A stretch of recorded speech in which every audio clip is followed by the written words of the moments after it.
আবারও সংকটের মুখে মধ্যপ্রাচ্য পরিস্থিতি। হরমুজ প্রণালীতে নতুন করে কঠোর নিয়ন্ত্রণ আরোপের ঘোষণার পরে পথে চলাচলকারী তেল ট্যাংকারে গুলি চালিয়েছে ইরানি গানবোট। মার্কিন নৌ অবরোধের পাল্টা জবাব দিতে এই কঠোর পদক্ষেপ নিয়েছে তারা। সর্বোচ্চ নেতা মোস্তফা খামেনি বলেছেন, শত্রুদের জন্য তিক্ততার পরাজয় ডেকে আনতে প্রস্তুত ইরান।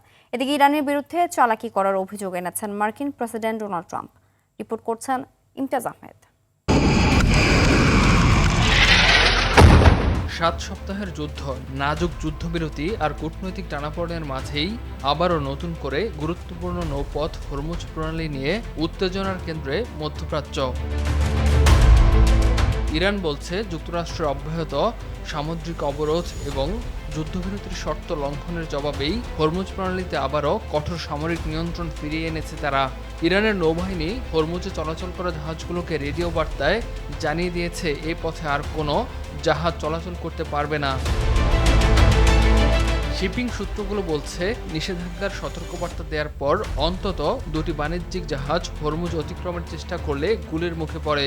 শত্রুদের জন্য নতুন তিক্ততার পরাজয় ডেকে আনতে প্রস্তুত ইরানের নৌবাহিনী, এমন হুঁশিয়ারি দিয়েছেন দেশটির সর্বোচ্চ নেতা মোজতবা খামেনি।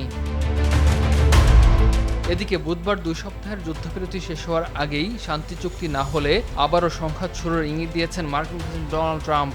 একই সঙ্গে ইরানের সঙ্গে আসন্ন আলোচনায় কিছু ভালো খবর আছে বলেও জানান মার্কিন প্রেসিডেন্ট। বলেন, যুক্তরাষ্ট্রকে ব্ল্যাকমেইল করতে পারবে না ইরান। তাদের কোনো নৌবাহিনী নেই, কোনো বিমান বাহিনী নেই, কোনো নেতৃত্ব নেই। আসলে ইরানের আর কিছুই অবশিষ্ট নেই। বাস্তবে তাদের নেতৃত্বই বদলে গেছে।